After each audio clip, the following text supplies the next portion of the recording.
I took the road which seemed most likely, and after I had gone some distance, I met a peasant with an empty sleigh.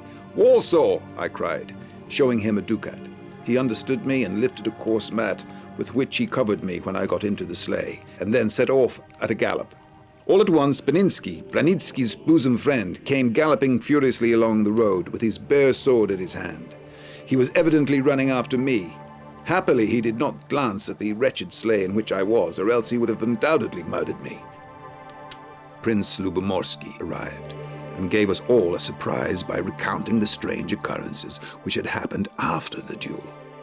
Basinski came to where Branitzky was lying, and seeing his wound, rode off furiously on horseback, swearing to strike you dead wherever he found you.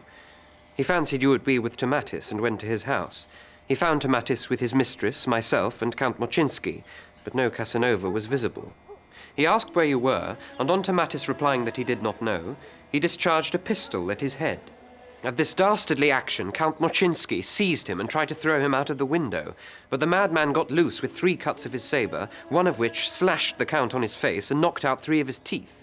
After this exploit, he seized me by the throat and held a pistol against my head, threatening to blow out my brains if I did not take him in safety to the court where his horse was, so that he might get away from the house without any attack being made on him by Tomatis' servants, and I did so immediately. And Moczynski?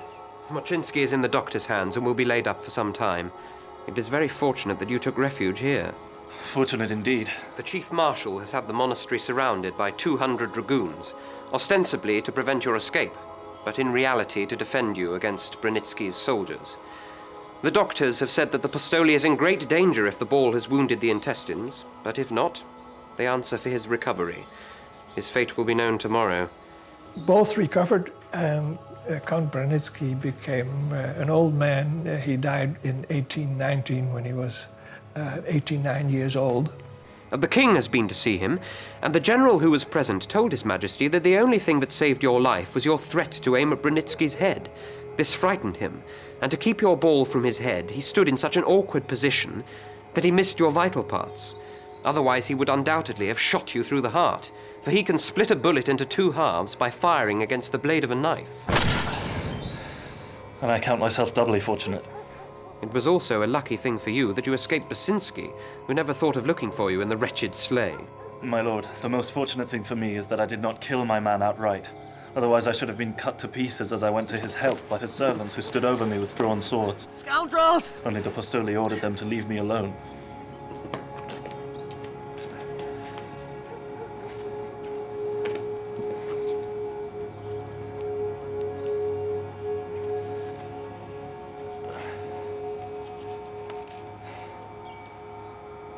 Branitzky, my dear uncle, is dangerous wounded. My surgeons are doing all they can for him, but I have not forgotten Casanova.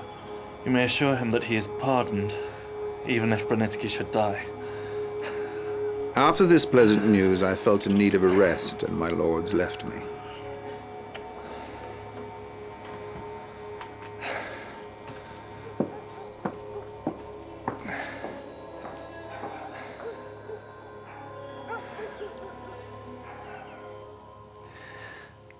But he was also a gentleman. When Casanova had sufficiently recovered, he thought, after the duel, he thought it would be nice to pay a visit to the Count and see how he is. So he went there, and the servants in the house, knowing that this was the guy that had shot their boss, wanted to grab him and hand him over to the police or so, because you shouldn't duel. It was forbidden to duel. Nevertheless, it happened, of course. And when Branitzky heard this, he said, "No, let this man in peace. Let him come in here." And instead of complaining about what he did to him, he told his servants, "Go get this man a cup of chocolate, please." And that is a sign of the real gentleman, of real nobility. Well, when I reached Dresden, I put up at the Hotel Stuttraum, taking the whole of the first floor. My mother was in the country, and I paid her a visit, much to her delight. We made quite an affecting picture with my arm in a sling. I also saw my brother John and his Roman wife, Therese Roland, whom I had known before. She made much of me. I also saw my sister and my brother, and I went with my brother to pay a visit to Count Bruhl and his wife, the daughter of the Palatine at Chiovia. And she was delighted to have news of her family. I was welcomed everywhere, and everywhere I had to tell the story of my duel. I confess I needed very little pressing because I was very proud of it. How it ended with Madame Durfé. It ends when Casanova writes, one day I heard about her death. But we know that she hadn't died yet. That happened later on. So maybe this meant her purse was closed from then on. The family, anxious that the heritage would disappear, have tried also to warn her and say Casanova is no good. But she didn't believe it, she was quite satisfied. And other people wrote her, Mr. Pagomas, saying he's a fraud, this man. And then La Imer, Mrs. Cornelis, wrote a letter to Madame Durfé saying, I hear some people say he is a fraud, this man. He is not. He is the nicest man, honest. I know him from childhood and he is a perfect man. No, this is completely false what these other people are telling about him. So, after all, he had a good help in Mrs. Cornelis. It was a painful time of reflection for Casanova. At 44 years old, his sexual desires had diminished. His generous nature had been abused on every turn, and the recent incident with Chapelon had stripped him of the last of his savings. His business and lottery plans seemed to fall flat at every court. There was distrust in Casanova. His reputation had preceded him. Casanova felt a sudden surge of disaster heading towards him, but he was a chameleon. He would adapt to a new court in a new country. He tried Eastern Europe, Russia, and failed. But what about Western Europe? Spain, after all, was the home of his grandparents. He could claim his rightful Spanish heritage. But first he needed to raise the funds for his journey. He pointed the carriage towards Paris and headed for the gambling tables. He stopped in the town of Spa and met an old friend, Antonio della Croce, with a 17-year-old companion named Charlotte. Charlotte had run away 6 months before and had now fallen pregnant. He made her pass for his wife because, as he said, he meant to marry her eventually. The history of her escape is well known to our brothers and sisters, and as her family are still in existence, my readers will be obliged to me for concealing her name. She showed no signs of sadness or of repentance for the steps she had taken. Her countenance expressed candor and frankness of disposition in a remarkable degree. But here let me say how vain a thing it is for anyone to pronounce a man or woman to be happy or unhappy from a merely cursory inspection. Croce was desperately trying to make his fortunes at the table. He lost everything. My friend, I have two alternatives. I could kill myself this instant, or I could fly without returning to the house. I will embrace the latter, and I will go to Warsaw on foot. And I leave my wife in your hands, for I know you adore her. It must be your task to give her the dreadful news of the past to which I have come. Have a care of her. She is too good by far for a poor wretch like me. Take her to Paris, and I'll write to you there at your brother's address. I know you have money, but I would rather die than accept a single louis from you. I have still 2 or 3 pieces left, and I can assure you that I am richer now at this present moment than I was 2 months ago. Farewell. Once more, I commend Charlotte into your care. I would that she had never known me. With these words, he shed tears and embracing me went his way. I was stupefied at what lay before me. I had to inform a pregnant woman that the man she dearly loved had deserted her. The only thought that supported me in that moment was that it would be done for love of her, and I felt thankful that I had sufficient means to secure her from privation. I disguised my emotion so well that she conceived no suspicion. There's something I need To ask. prepare her for the fatal news, I asked her if she would approve of her lover exposing himself to assassination for the sake of bidding adieu to her, rather than making his escape. I should blame him for doing so. He ought to escape by all means, if only to save his life for my sake.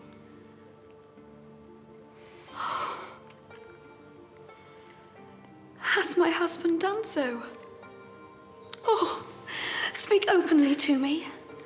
My spirit is strong enough to resist even so fatal a blow, for I know I have a friend in you. Speak. I will tell you all, but first you must remember this. You must look on me as a tender father who would never leave you wanting, as long as life remains to him. If that is the case, then I cannot be called unfortunate, for I have a true friend. Say on.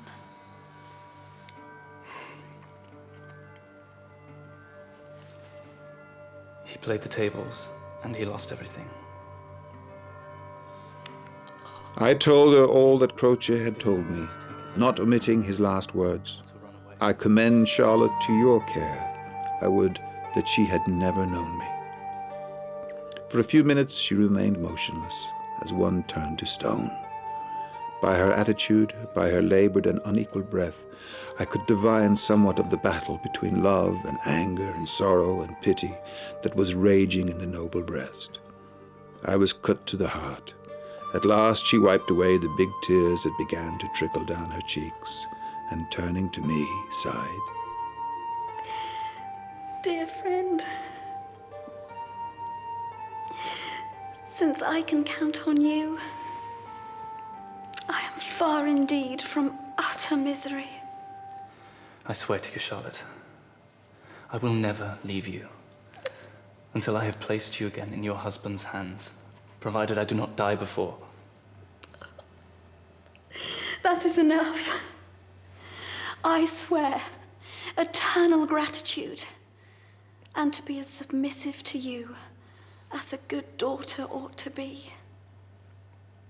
We remained at Spa without going out of doors. She could see that my love was a tenderer passion than the love of a father, and she told me so, and that she was obliged to me for the respect with which I treated her. We sat together for hours, she folded in my arms, whilst I gently kissed her beautiful eyes, and asked no more. I was happy in her gratitude, and in my powers of self-restraint. When temptation was too strong, I left the beautiful girl till I was myself again, and such conquests made me proud. In the affection between us there was somewhat of the purity of a man's first love. We left Spa without any servant, and when we reached Liège, we took the way of the Ardennes, as she was afraid of being recognized if we passed through Brussels. At Luxembourg, we engaged a servant who attended on us until we reached Paris. All the way, Charlotte was tender and affectionate, but her condition prescribed limits to her love, and I could only look forward to the time after her delivery. We got down at Paris at the Hotel Montmorency, in the street of the same name. Paris struck me as quite a new place. Madame D'Oeuf was dead. My friends had changed their houses and their fortunes. The poor had become rich and the rich poor. New streets and buildings were rising on all sides. I hardly knew my way around the town. Everything was dearer, poverty was rampant, and luxury at its highest pitch. Perhaps Paris is the only city where so great a change could have taken place in the course of 5 or 6 years. On October 8th, I thought it would be well to take her to Madame Lamar, a midwife who lived in the Faubourg Saint-Denis. At nightfall, we drove to the place with a trunk containing all her effects. As we were leaving the Rue Montmorency, our carriage was obliged to stop to allow the funeral of some rich man to go by. Dearest, I know it is a foolish superstition, but for a woman in my condition, such a meeting is of evil omen. What? Charlotte, I thought you were too wise for such silly fears. A woman in childbed is not a sick woman. And no woman ever died giving birth except some other disease intervened. Yes. My dear philosopher, It is like a duel. There are two men in perfect health. When all of a sudden there comes a sword thrust, and one of them is dead. That's a witty idea, but bid all gloomy thoughts go by. When your child is born, and we have placed him in safe hands, you will come with me to Madrid, and I will see you happy and contented.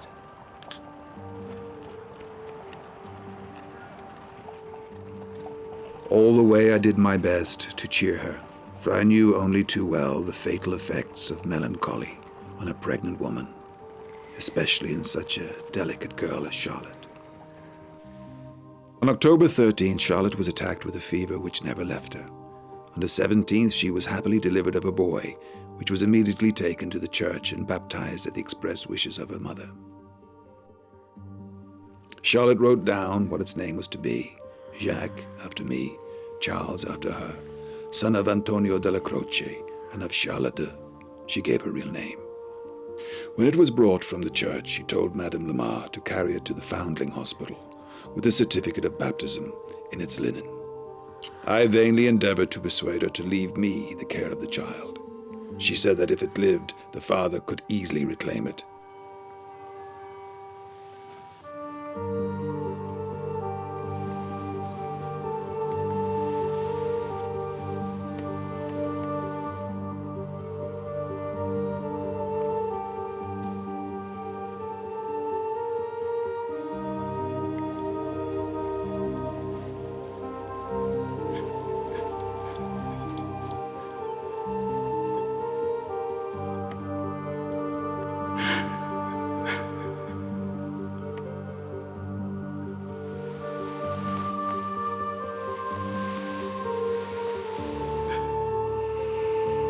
The tears which gather fast as I write these words are probably the last honors I shall pay to this poor victim of a man who is still alive, and whose destiny seemed to be to make women unhappy.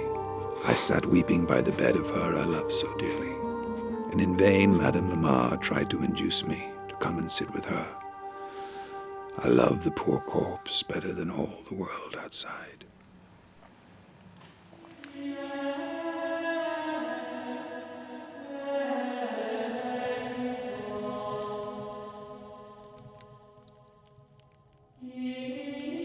I am indebted to you for my life. I will treat you as my own child until my death.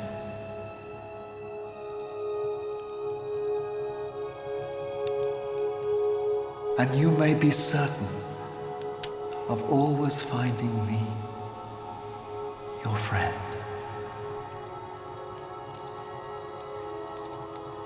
He could not leave me anything, as his property was entailed, and while his furniture and his library would become the prey of his creditors, his two friends, who were my friends also, were poor, and could give me nothing but their love.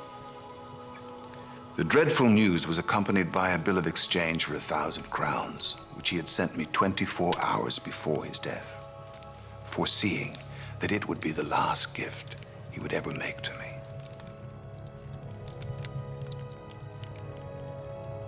When Senator Bragadin died, there was no heritage for Casanova. There probably were only debts. And this was the end of the comfortable allowance. But one of them, Dandolo, continued to, every now and then, send some money. And they helped Casanova also in the selling of his books by subscribing for a number of books that he published. And as they were all three old men, this soon died out, and that was the end of the funds from Venice.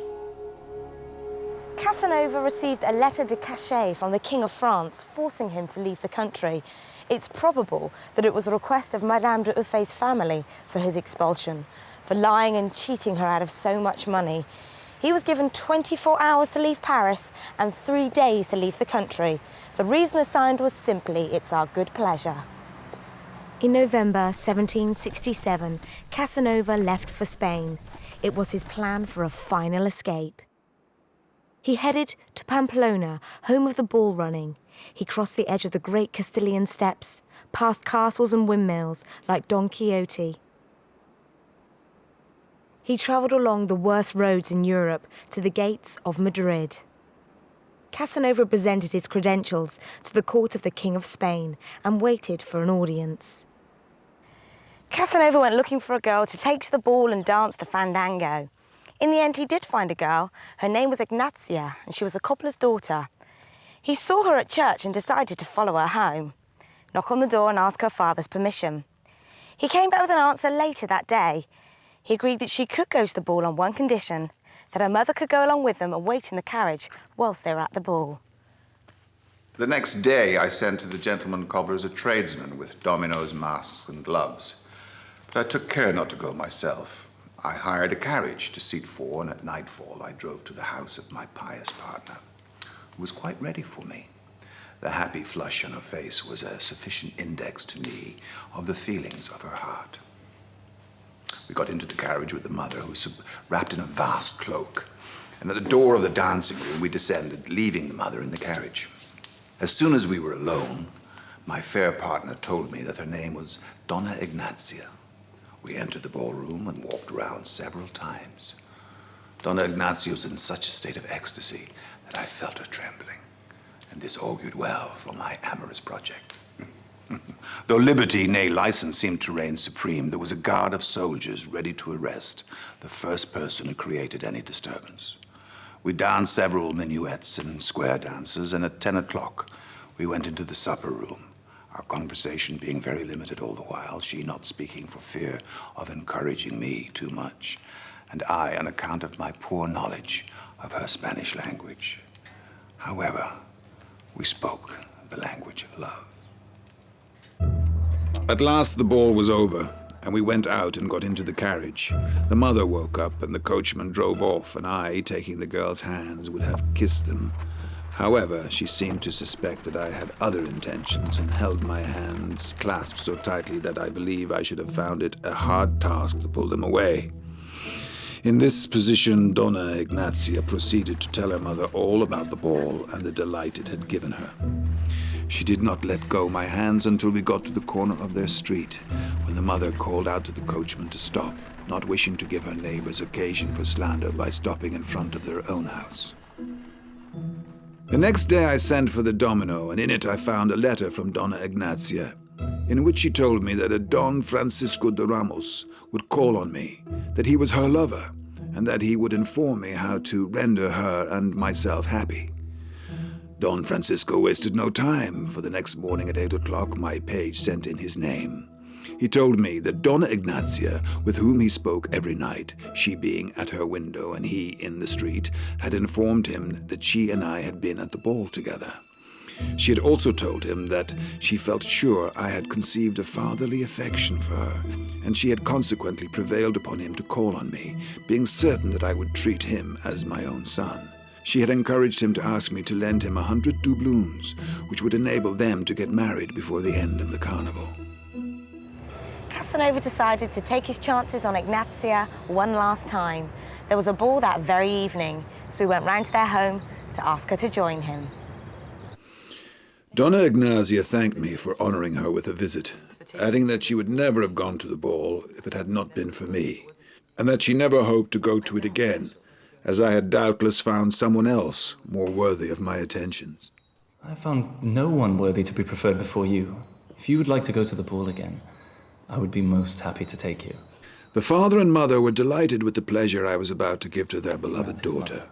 As the ball was to take place the same evening, I gave the mother a doubloon to get a mask and a domino. She went on her errand, and as Don Diego also went out on some business, I found myself alone with the girl. I took the opportunity of telling her that if she willed, I would be hers, as I adored her, but that I could not sigh for long. What can you ask, and what can I offer, since I must keep myself pure for my husband? You should abandon yourself to me without reserve, and you may be sure that I will respect your innocence.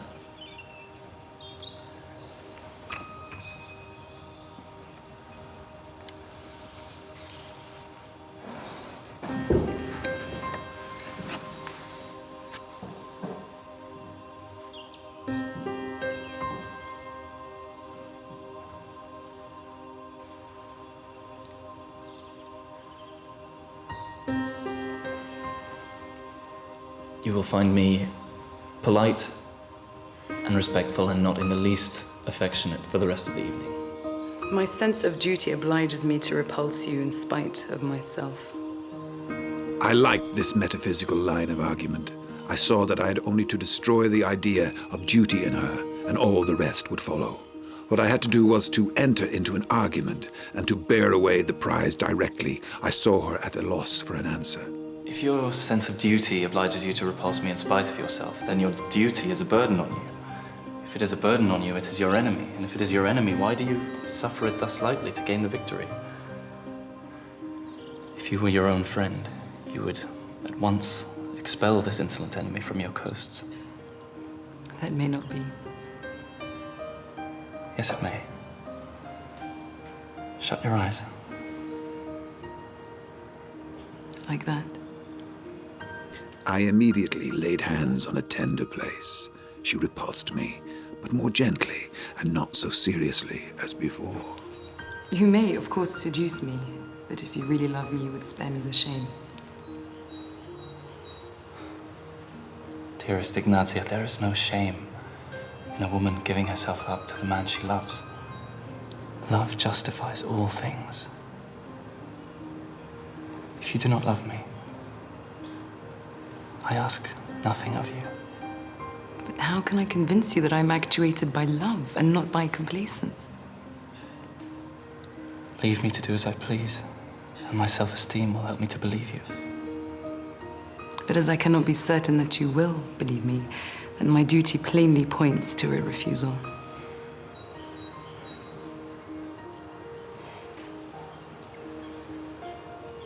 Very good. But it will make me sad. Then I shall be sad too.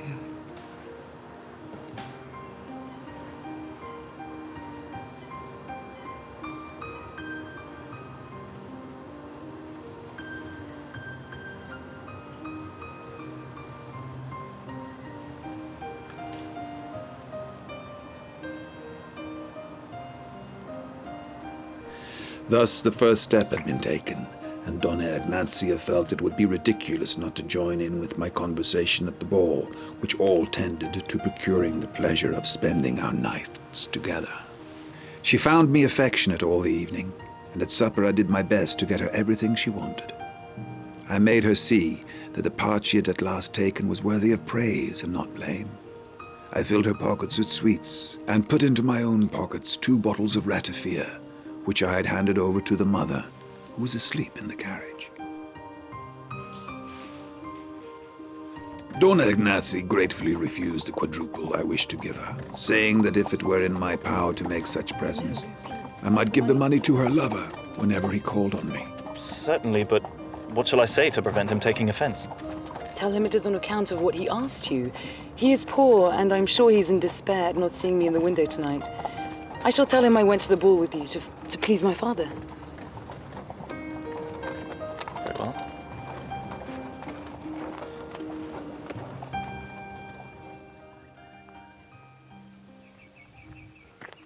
The last ball of the carnival, Ignacia managed to persuade Casanova to take along her 2 cousins. Casanova agreed as long as one of them could be dressed as a man. He redressed the elder of the 2 cousins sufficiently so no one was to suspect that she wasn't a man. And the younger of the 2 cousins, he unnecessarily took his time when he dressed her, especially as all she needed was a mask and domino.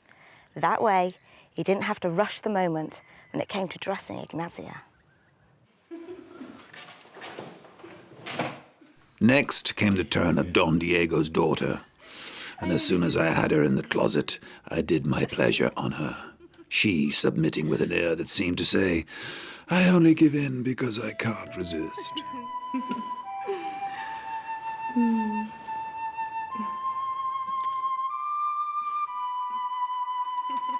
Wishing to save her honor, I withdrew in time, but in the second combat, I held her for half an hour to my arms.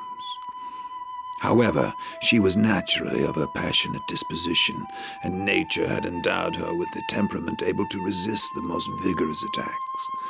When decency made us leave the closet, she remarked to her cousins, I thought I should never have done. I had to alter the whole fit of the domino. I took the 3 girls back to my house, take off their dominoes, and then I escorted the 2 cousins home. When we had left them for a few minutes, Donna Ignacia told me that she would like a little coffee. I understood her and took her to my house, feeling sure of 2 hours of mutual pleasure. I took her to my room and was just going out to order the coffee when I met Don Francisco, who asked me plainly to let him come up as he had seen Donna Ignacia go in with me.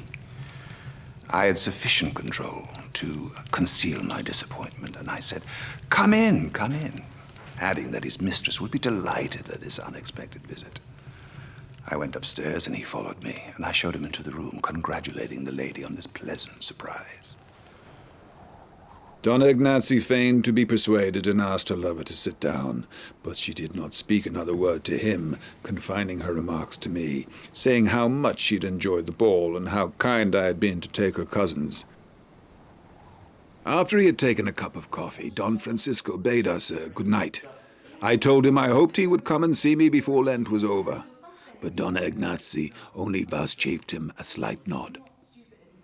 When he had gone, she said sadly enough that she was sorry he had deprived us both of our pleasure, and that she was sure Don Francisco was still hanging about the place, and that she dared not expose herself to his vengeance.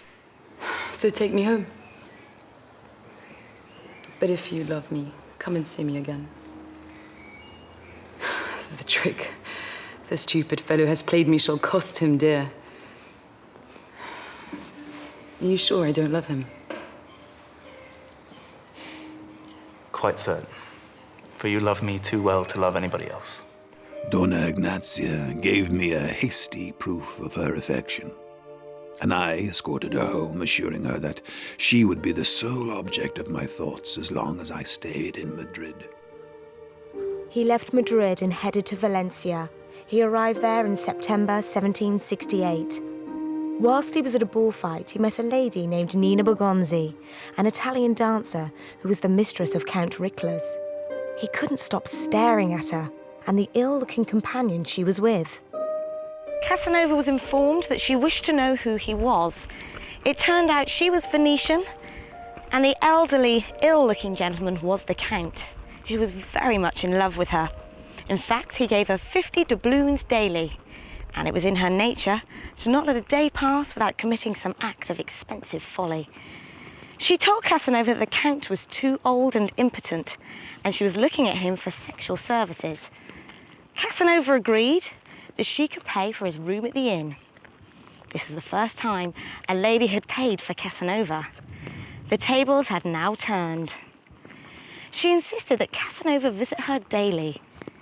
He became her gigolo. Casanova had lost his senses. He wrote that he would have an excuse if he was in love with her, but he had no feelings for her. He was merely desperate. The next day, November 15th, I went to visit Nina at the usual time. After spending 2 hours in pleasant converse with her and her sister, I went out. The door of the house was under an arcade which extended to the end of the street. I had scarcely gone 25 paces when 2 men suddenly rushed me.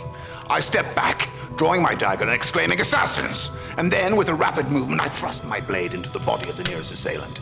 I then left the arcade and began to run down the street. The second assassin fired a pistol at me, and it fortunately missed me. I fell down and dropped my hat in my rapid flight, and got up and continued my course without troubling to pick it up. I did not know whether I was wounded or not, but at last I got to my inn and laid down the bloody dagger on the counter under the landlord's nose. I was quite out of breath. I told the landlord what had happened, and on taking off my greatcoat, I found it to be pierced in 2 places just below the armpit. I could not believe my good fortune to be alive.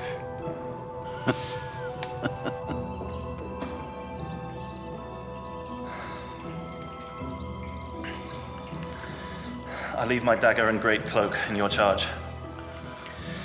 Tomorrow morning, I shall ask you to come with me before the magistrate to denounce this act of assassination.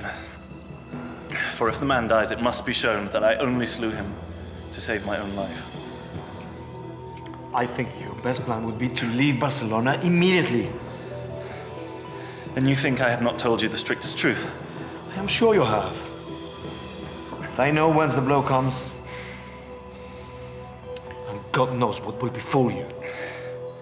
Nothing at all. If I fly, I shall certainly be accounted guilty. Take care of the dagger.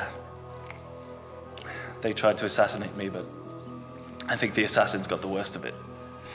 I went to bed somewhat perturbed, but I had the consoling thought that if I had killed a man, I had done so to self-defense. My conscience was quite clear. At 7 o'clock the next morning, I heard a knocking at the door. I opened it and saw my landlord accompanied by an officer, who told me to give him all my papers, to dress and to follow him, adding that he should be compelled to use force in case of resistance. Casanova was taken to the citadel. His passport was confiscated under suspicion that it was false. On the 4th day, an officer came to Casanova with bad news, and he was transferred to a lower part of the tower. Any food that was delivered was checked for hidden objects.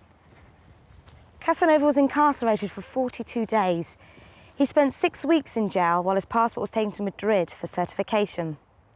In the end, his passport was approved, but he was given 3 days to leave Barcelona and a week to leave Catalonia.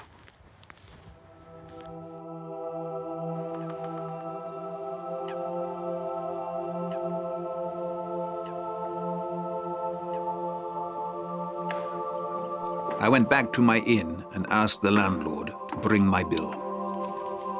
I should like to settle my bill as well, please. You do not owe me anything, sir. Your bill for the period preceding your imprisonment has been settled.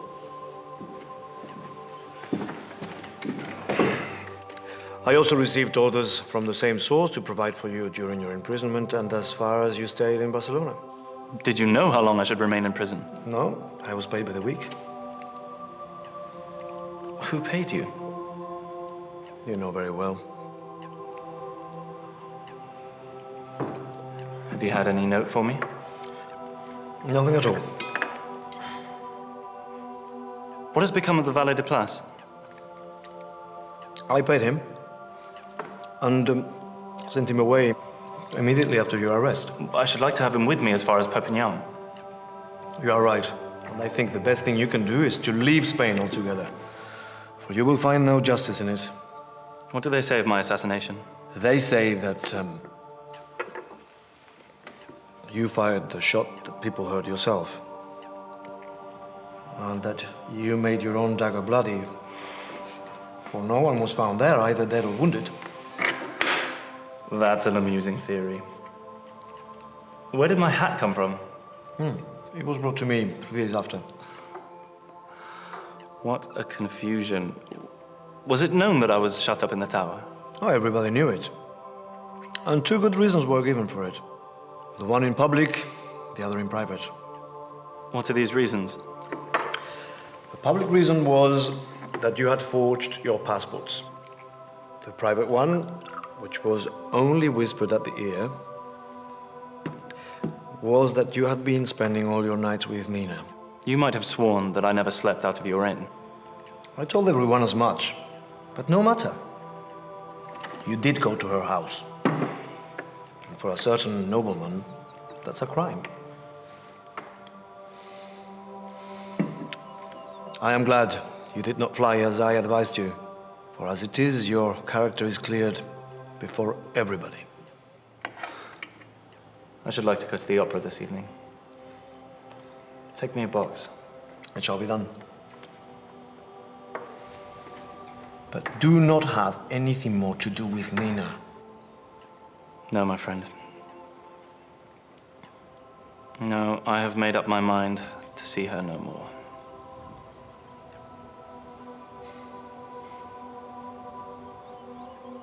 Leaving Spain, Casanova travelled through southern France, only just making it as a feared assassination attempt was thwarted at the French border, quite possibly another gift from the jealous Count, still seeking some satisfaction after the time Casanova had spent with Nina. At Aix-en-Provence, Casanova fell gravely ill. I went to bed with a pain in my side. And after 6 hours sleep, I awoke feeling thoroughly ill. I had pleurisy. My landlord called in an old doctor who refused to let my blood, and a severe cough came on. And the next day, I began to spit blood. In 6 or 7 days, the malady became so serious that I was confessed and received the last sacraments. On the 10th day, the disease having abated for about 3 days, my clever old doctor, he answered for my life. But I continued to spit blood till the 18th day. My convalescence lasted 3 weeks, and I found it more trying than the actual illness. For a man in pain has no time to grow weary. I grow weary. Casanova was very sick. He stayed in bed and thought he was dying. He wrote some letters to people he knew in Aix, letters that were brought over just by hand to his hotel. Letters of a very gloomy content and contemplating and what is life for and that sort of stuff. Nothing of the happy Casanova. Throughout the whole case, I was tended day and night by a strange woman of whom I knew nothing. She nursed me with the tenderest care, and I awaited my recovery to give her my sincere thanks. She was not an old woman, neither was she attractive-looking. She had slept in my room all the time. And there was a young lady attending him, which he had not really noticed in the beginning, because he was sleeping most of the time, I hope for him. But she was taking care of him. And when, after a few weeks, he recovered, the girl that attended to him was leaving. And then he started wondering, when he had to pay the bill for the hotel, there was no amount for this girl. Where did you come from? She told me it was the doctor, and so bade me farewell. A few days later, I was thanking my old doctor for having procured me such a capital nurse, but he stared at me and said he knew nothing about the woman. I was puzzled and asked my landlord if she could throw any light on the strange nurse's identity, but she knew nothing, and her ignorance seemed universal. I could not discover whence or how she came to attend to me. Miracles happen. It was Henriette, who lived in Aix, who had sent her servant to attend on Casanova. But Henriette herself, she didn't want to be seen.